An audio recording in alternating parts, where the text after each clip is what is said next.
Salut chers passagers, vous regardez peut-être mes vidéos depuis longtemps ou pas, mais peut-être que vous vous êtes déjà demandé ce qui se passe après un crash d'avion. Comment ça se passe, les enquêtes, tout ce qui s'ensuit. Bah justement, on va parler de ça. Alors attachez vos ceintures, on décolle tout de suite et on va essayer de pas se crasher. En attendant, abonnez-vous, puis laissez un petit like sur la vidéo.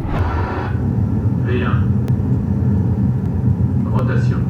Bon, on est là, je vous laisse imaginer, l'avion vole, tout va bien, et soudainement, c'est la merde, tout ne va plus bien du tout, l'avion a un problème, les pilotes n'arrivent pas à le résoudre, et il finit par se crasher. Alors, on va pas voir ce qui s'est passé, parce que du coup on se pop et on s'en fout, mais on va voir ce qu'il va se passer après, car un avion qui tombe entraîne forcément des conséquences et des retombées, sans mauvais jeu de mots foireux, hein. Déjà, les médias en parlent. Forcément, dès qu'il se passe un truc, ils sont à l'affût. Le premier qui informera, il rendra de l'actualité au plus vite. Puis bon, il faut dire aussi que les crashs d'avion, c'est un petit peu le truc sensationnel. Ils en parlent systématiquement à chaque fois qu'il y en a un. Alors qu'en réalité, c'est bien moins fréquent en proportion du nombre de vols que des accidents de voiture. Ils ne parlent pas de chaque accident de voiture, sinon ils y passeraient la journée.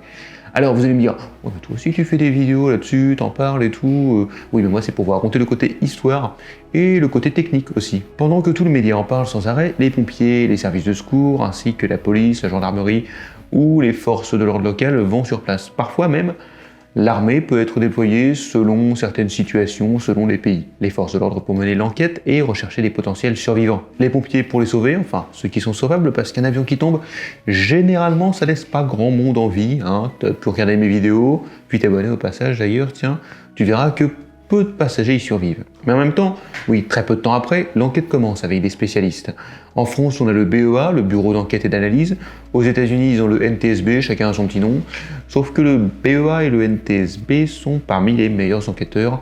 Donc parfois, il arrive qu'ils interviennent dans d'autres pays, pour des compagnies qui ne sont ni françaises ni américaines, et ils participent, ou aident, ou mènent carrément l'enquête. C'est le cas dans certains pays qui n'ont pas de service d'enquêteurs spécialisés, car tout simplement ils n'en ont pas les moyens, ils n'ont pas beaucoup d'avions ou n'en construisent pas. Et ouais, parce qu'il ne faut pas oublier qu'en France, en plus du BEA, on a Airbus et Dassault notamment. En plus du NTSB, les États-Unis ont par exemple Cessna ou Boeing. Donc forcément, quand on construit beaucoup d'avions, on se donne les moyens d'enquêter sur de possibles crashs derrière, parce qu'on sait que ça peut potentiellement arriver. L'enquête peut parfois être longue, comme dans le Air France 447, ça a pris quelques années, mais une fois qu'elle est terminée, elle rend ses conclusions. C'est ensuite à la justice d'en déterminer le fautif, car le BEA est là pour dire ce qu'il a exactement retenu de l'accident, ce qu'il s'est passé d'après les analyses, les observations, les écoutes des boîtes noires, pas pour attaquer un fautif. Une fois que la justice fait son travail, encore une fois ici ça peut prendre quelques années, hein, si c'est envoyé en appel, puis en cours de cassation, ça dépend par qui, encore une fois. Tout peut retarder la sanction, soit chez la compagnie, soit chez l'avionneur en général, parfois même sur le contrôleur aérien ou d'autres compagnies, tout dépend. Les familles des victimes doivent être indemnisées.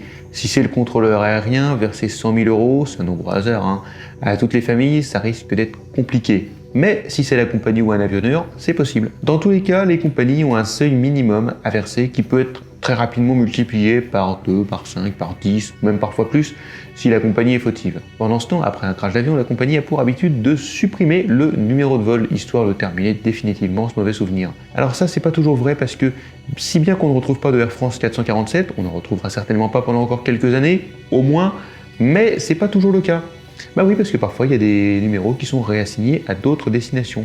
Ainsi, le vol Air France 1611, dont on a parlé dans une précédente vidéo, qui faisait Ajaccio-Nice, fait maintenant Hambourg-Paris. C'est le choix qu'a fait Air France pour son vol, celui-ci en particulier, mais certains choisissent de le supprimer. Par exemple, Air France n'a pas conservé le vol 8969, par exemple. Comme tous les numéros de vol des attentats du 11 septembre n'ont pas été conservés et sont supprimés.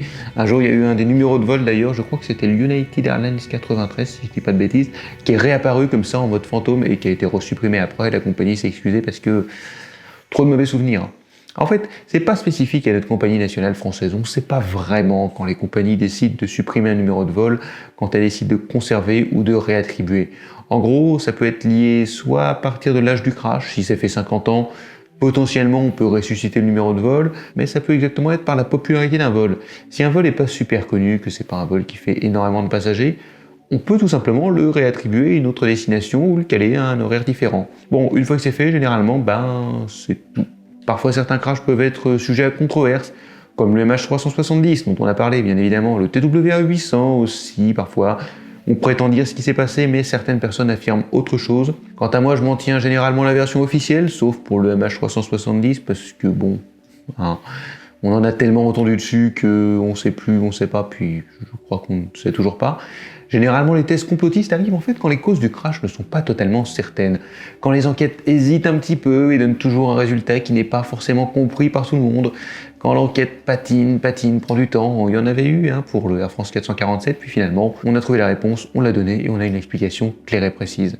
Voilà, chers passagers, ce qu'il se passe. En attendant, l'avion reste le moyen de transport le plus sûr du monde, donc pas de stress. Les crashs, on en parle, c'est vrai, parce que c'est toujours impressionnant, ça fait forcément beaucoup de morts, mais quand on voit tellement peu de crashs, vous avez bien plus de risques d'écraser quelqu'un en voiture en sortant de chez vous que de vous crasher en avion.